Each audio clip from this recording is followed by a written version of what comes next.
Hello.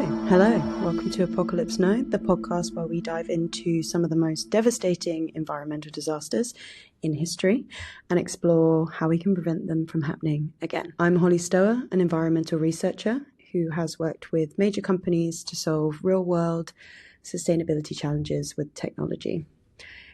Each episode of Apocalypse Now, I'll uncover one of the planet's worst environmental crimes, examining what happened, why it happened, who's responsible, and the far-reaching consequences for people and the planet.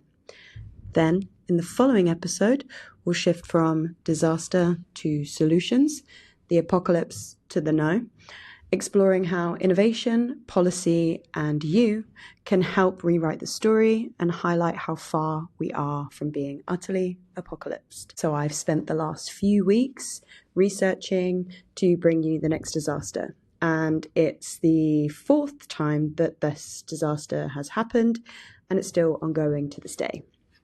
So today I'll be talking about the most recent mass coral bleaching event, the fourth Global Mass Coral Bleaching event.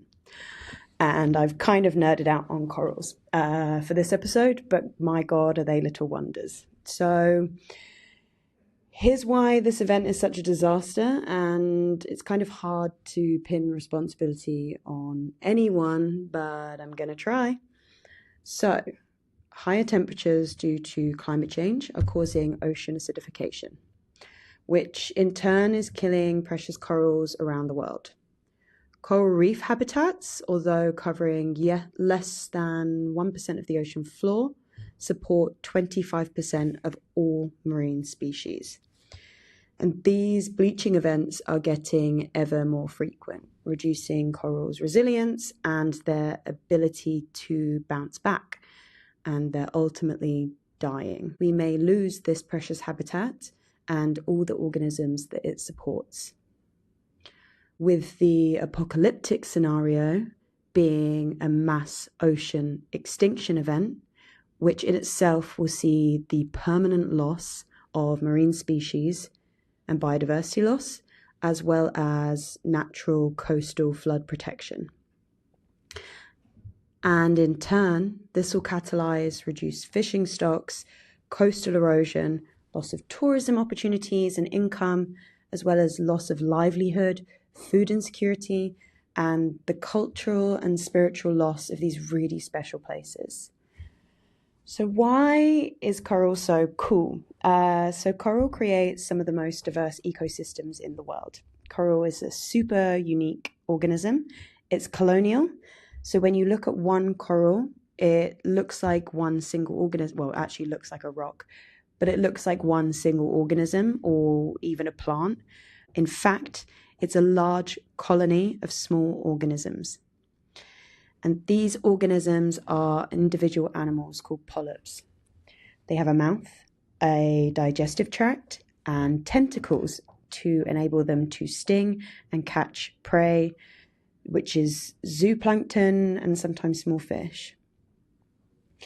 Many corals live in a symbiotic relationship with a plant or algae called zooxanthellae, which means they both mutually rely and benefit from the relationship. These zooxanthellae, algae, live in the tissue of the coral. This provides the zooxanthellae with a protected environment. Being an animal, it produces CO2 and water as a waste product. In turn, the zooxanthellae are photosynthetic, so they can use and remove the waste CO2, water, and use sunlight to photosynthesize, producing nutrients for the algae, which the corals use to make proteins, fats, and carbohydrates, as well as calcium carbonate, the substance which enables them to build their structure and skeleton. That's in the case of hard corals. I'll get to that. It's the perfect recycling and symbiotic relationship of materials and nutrients in typically nutrient-poor tropical waters. A coral is like a small city, with the coral providing the structures, the buildings, and the workers, whilst the algae is producing the energy to power the city. The animal part or coral feeds at night, which is why if you've ever been diving in a location in the day and then the same location at night, corals look different. Some with visible filaments protruding and moving as they sting and catch their tiny prey, while the zooxanthellae is active in the day, taking advantage of the sun and photosynthesizing. This is why you mostly find corals in shallow waters where the sunlight can penetrate. And if you listen to my previous episode on the Great Pacific Garbage Patch, this is why when plastics create this blocking effect, it can really damage the corals because they can't photosynthesize. So corals are split into hard corals and soft corals. Hard corals literally change the landscape. These are the ones which produce the calcium carbonate, a substance which most shells are made of. This is deposited below the feeding polyps, creating sort of a dead skeleton and creating these giant complex structures. Growing these skeletons enables the corals to compete with other corals and grow higher to reach more sun and outcompete the ones below. Soft corals, such as sea fingers or fan corals, they don't produce this calcium carbonate skeleton and they don't build the reef. Instead, they use crystal plates called screllets to give their body structure and protect against predators. These crystal plates are also made from calcium carbonate, but in a different form than hard corals. So with a softer structure, they are more vulnerable, so have a new trick up their hypothetical sleeves. Chemicals. So soft corals produce chemical defenses to ward off predators and competing corals. So due to their similar stinging tentacles, corals are the same animal group as jellyfish or sea anemone. There are around 6,000 different species of corals that we know about. To give you an idea of scale, the coral reef in Australia, the Great Barrier Reef, is home to about 600 different coral species. Coral is the only organism that you can view from space. This is likely the most famous reef, again, the Great Barrier Reef. So coral reefs begin to form when a free-swimming coral larvae is attached to a submerged rock. Coral reefs have a very, very slow growth rate, about 0.3 to 2 centimeters per year for massive corals and up to 10 centimeters per year for branching corals. So it can take up to 10,000 years for a coral reef to form. Barrier reef atolls can take around 100,000 to 30 million years to fully form. And many coral structures are absolutely ancient. How they reproduce. So some corals produce asexually, ready to find a new home. Polyps split from their parent. But the majority of hard corals reproduce sexually via mass spawning. This occurs once a year in a mass synchronized multi-species orgy across entire colonies of coral reefs. People don't know exactly when this will happen, but they believe it's from cues from the lunar cycle of the moon and when they align with water temperature, and that signal that tonight is the night. And all these corals release their tiny sperms and eggs, creating a sexy underwater blizzard of billions of tiny yellow, white, and red and orange sparkles. So we don't know how they all know it's the night. Imagine in any other environment, multiple different species communicating or just knowing that today is spawning day. But the synchronicity occurs every time. This is crucial as the sperms and the eggs only last a few hours. If they join together, they create an embryo or a coral larvae called a planula. Then these float to the surface. Then they are carried by ocean currents so that they get a good enough distance to have the best chance of finding a new home rather than growing exactly where their parent corals are. These can float in the ocean for days, looking for a good place to settle. Many corals prefer to settle on a type of hard algae known as crustose coralline algae, which I'm going to shorten to CCA, which releases a chemical signal that the planula can pick up and is attracted to. They are also attracted to healthy reefs with a mix of coral types. If it finds a good spot, it will swim down, attach itself, and then metamorphosizes into a primary polyp. This can take just one day, and if all goes well, can grow into a brand new colony, a brand new coral. However, billions of others die in the process, either not finding a suitable sperm or egg, or place to settle, or getting eaten along the way. It's a big feeding event for lots of fish as well.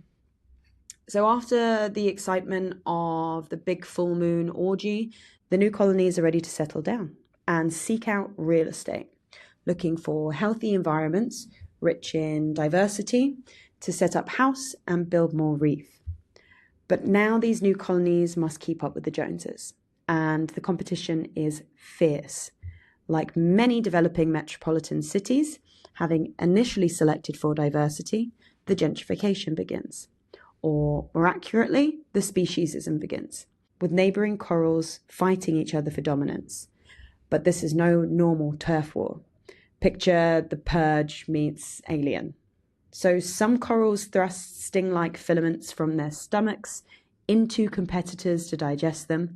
Others may attack with its stinging tentacles. Some also have chemical weapons. Some soft corals produce terpenes to make the environment less favorable to their neighbors. Incidentally, these same chemicals are actually being investigated for their cancer-fighting properties, as well as many other medical benefits to us. But for corals, the better the fighter, the more space and resources they can dominate. And if a coral recognizes a neighboring coral has a similar genetic makeup, the two can literally join forces and fuse together to create a new mega colony. Over time, these structures become so huge that they can protect the adjacent land from extreme weather. And humans have been benefiting from this for years and years. We have built cities where land masses are protected by coral reefs. They act as wave breakers, absorbing wave energy instead of that energy being deposited on shore. This reduces flood risk and coastal erosion, so the loss of land. A healthy reef can absorb 97% of wave energy. However, the opposite is also true. Once these corals become damaged, this benefit is reduced and local land masses are vulnerable. Corals are essential to the health of our ocean and our planet. While covering less than 1% of the ocean floor, they support around 25% of all marine species. They are extremely biodiverse areas, often described as the rainforests of the sea. They provide food, shelter, and breeding grounds for numerous fish, crustaceans, mollusks, turtles, marine mammal species. Many fish spend their young juvenile stages in corals, protecting themselves from predators prior to moving to the open ocean, living out the mature stages of their life. We discussed earlier the beautiful symbiosis between the zooxanthellae algae and the animal polyps in corals, and the synchronized nutrient cycle between the two organisms. This relationship also provides nutrients to other organisms, but all of the organisms in the reef create this closed-loop nutrient cycling system that is incredibly efficient. Nothing gets wasted. Imagine if humans recycled, reused every little thing we made. Reused every Coke bottle, repaired and remade every iPhone, every reel of dental floss. This is how advanced and efficient the reef is. Corals provide both the backbone, the foundation, and the engine of these tight cycles. To highlight these benefits further for specific organisms, so fish and invertebrates like starfish or crabs eat and excrete nutrients which feed phytoplankton and algae. Fish rely on the microhabitats of coral reefs. For example, when a parrotfish wants to sleep, finds a really good crevice in a coral reef and creates this mucus bubble around the entrance of this crevice. So it literally blows a giant snot bubble that hides itself from predators. This shields their scent from predators and acts as a physical barrier as well from parasites. It also acts as an early warning system. So if the bubble breaks, it wakes the parrotfish up nanoseconds earlier, giving it time to react. Filter feeders. So filter feeders like sponges and bivalves, such as clams or mussels, they capture inedible and dissolved organic matter and convert it into edible particulate matter. Filter feeders need the hard surfaces of corals to prevent being swept away by currents, while the surrounding coral manages and soothes the flow of water, enabling a steady but gentle stream of plankton and organic particles for the filter feeders to feed on. Regarding coral reef filter feeders, sponges are the most important. And sponges and corals have a mutualistic relationship in what's called the sponge loop. Sponges absorb about 90% of the organic carbon that corals release.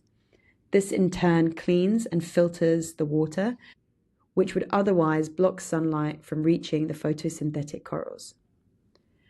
Detritivores. The detritivores are like worms or bacteria. They help decompose dead organisms. This releases the nutrients back into the water for reuse. This is known as the microbial loop. This recycles dissolved organic matter, too small for most organisms to eat, and converts it into bacterial biomass. Like most organisms, the corals host beneficial bacteria on its surface, its microbiome, which protects the corals. This outcompetes harmful bacteria and can protect it against pathogens. Corals release a mucus rich in organic carbon, which feeds those microbes, and these microbes are eaten by larger zooplankton, which are then prey for coral. While the bacteria also releases other nutrients like ammonium, nitrate, and phosphate, which the zooxanthellae algae need to photosynthesize. And on a larger human scale, reefs are the engines that support fish stocks.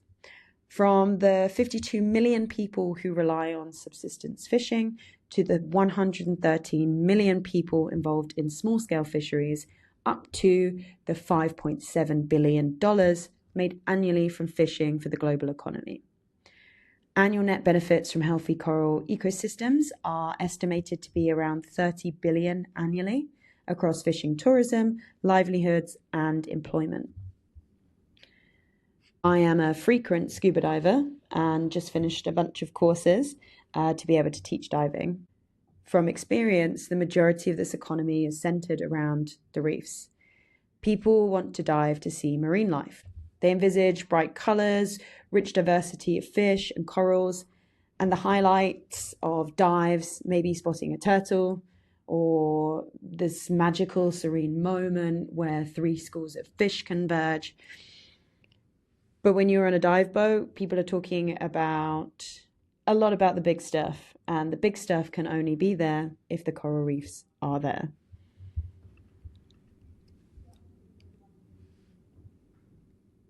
So how does reef damage translate into economic impact? At least 94 countries and territories benefit from reef tourism. In 23 of these, reef tourism accounts for more than 15% of GDP. Countries such as the Philippines, Tanzania, Fiji, and Indonesia are most vulnerable to the effects of reef degradation, with high exposure to reef threats, high dependence, with a lower adaptive capacity. So they are experiencing really high threats onto their coral reefs, but do not have resources or capacities established to be able to be resilient to these impacts. More and more pedestal gems to visit for divers are those untouched and pristine reefs such as Raja Ampat in Indonesia, and these are becoming rarer and rarer. Indonesia has the largest coral reef system in the world. Reef-related industries bring in more than $3 billion a year and support over 1 million jobs. Projections predict that if reef degradation keeps going at the current pace, those revenues could drop by as much as 75%. And that's a massive hit. It also pays to protect these reefs. The economic benefit of keeping them healthy are estimated to be 15 to 20 times greater than the cost of the conservation itself. So investing in coral protection isn't just good for the environment, it's smart economics. However, in connecting the money to the risk is more difficult in practice. Finally, coral reefs hold huge cultural value, vital to well-being, community identity, and community cohesion. For example, coastal First Nation peoples in Australia and the Pacific Islands believe that sharks are their ancestors and sometimes gods. Harming a shark may be the same as harming a member of your family. Many communities care for the sharks, also by caring for their habitat. Fijian people believe that sharks are the embodiment of a sea god, and therefore they feed those sharks as an ancestral offering, but also as part of current efforts in shark conservation, as well as tourism preservation. Sharks are often the apex predators of reefs, relying on the reefs for food and in turn managing fish populations and maintaining balance. So, what is the fourth mass extinction? Where did it happen and why? The quick answer is, it's a mass coral bleaching event where 84% of global coral reefs are affected. It began in January 2023, and it is the largest recorded to date. And it continues to this day. And it happened because of you. Well, more precisely, climate change, causing heat stress, and so all of us, but probably more accurately, fossil fuel companies. The first mass bleaching event occurred in 1998. This was driven by unusually warm sea surface temperatures, accelerated by a strong El Niño, which is a naturally occurring climate pattern which affects the central and eastern tropical Pacific Ocean. These occur every 2 to 7 years and last 9 to 12 months. This causes sea surface temperatures to rise by about 0.5 degrees Celsius over normal temperatures. But the difference between naturally occurring El Niño events leading to bleaching and today is the frequency of these events. So since 1998, there have been 3 more coral bleaching events. The frequency of these events mean coral reefs have less time to recover and more corals are dying. These bleaching events are exacerbated by climate change, warming sea temperatures, and so have become increasingly prolonged and severe. In 1998, around 21% of reefs experienced bleaching level heat stress. This increased to 37% in 2010, then 68% in the third event over 2024 to 2027, until today, where 84% of coral reefs have been affected since 2023. So what's actually happening to the corals? So the burning of fossil fuels, coal, oil, and gas, and the production of methane from gas pipeline leaks and livestock production, so cow burps, causes greenhouse gases, which are trapped in our atmosphere. These have a greenhouse effect, trapping the heat from the sun in our atmosphere, which heats the earth. While the ocean covers around 70% of the Earth's surface, the ocean actually absorbs around 90% of this excess heat. While the ocean is an incredible buffer and a carbon sink, it's suffering the consequences. Increased heat is causing cascading effects, marine heat waves, melting sea ice, sea level rise, and ocean acidification. Today, the world has warmed by an average of 1.1 degrees. While that doesn't seem like a lot, it's actually resulted in an estimated 60% of marine ecosystems to be classified as degraded, as well as overfishing, pollution, And other bad things. It's estimated that warming of 1.5 degrees will threaten to destroy about 70 to 90% of coral reefs, while 2 degrees means 100% loss and a point of no return. Apologies, but the bad news continues. Under heat stress, corals expel their algae, the algae that's essential for the nutrient sharing capacity of corals. And the coral loses its major food source. It can then turn white, leaving it susceptible to disease. While heat stress from climate change is the greatest threat to corals, there are also other stresses that cause coral bleaching. Climate change also disrupts naturally occurring warming ocean currents, which can also lead to cooling. In January 2010, colder water temperatures in the Florida Keys saw temperatures drop by 6 to 7 degrees Celsius. And this caused a bleaching event which resulted in corals' deaths. From the sky to the land to the sea, corals are being beaten up. One cause or effect of climate change and human industry makes the next one worse in this awful negative feedback loop for coral reefs. Climate change also increases solar radiation, which can cause coral bleaching, while heavy storms, which are more frequent with climate change, can dilute salty ocean water with fresh water, which causes bleaching. While these storms and poor waste disposal in industrial sectors, or excess fertilizer or pesticides in farming, and forest fires and deforestation can cause the runoff of pollutants and sediments, which can also stress the corals out and cause bleaching. There are so many culprits responsible for the damage of coral reefs, all of which converge and overlap in a horrible death by 1,000 cuts. There is a global shared neglect and diffusion of responsibility, which makes it a really tricky thing to solve. This is one of those climate stories that is messy. And there's no one villain, and the effects are global and the causes are global. The task is huge, but the risks are catastrophic.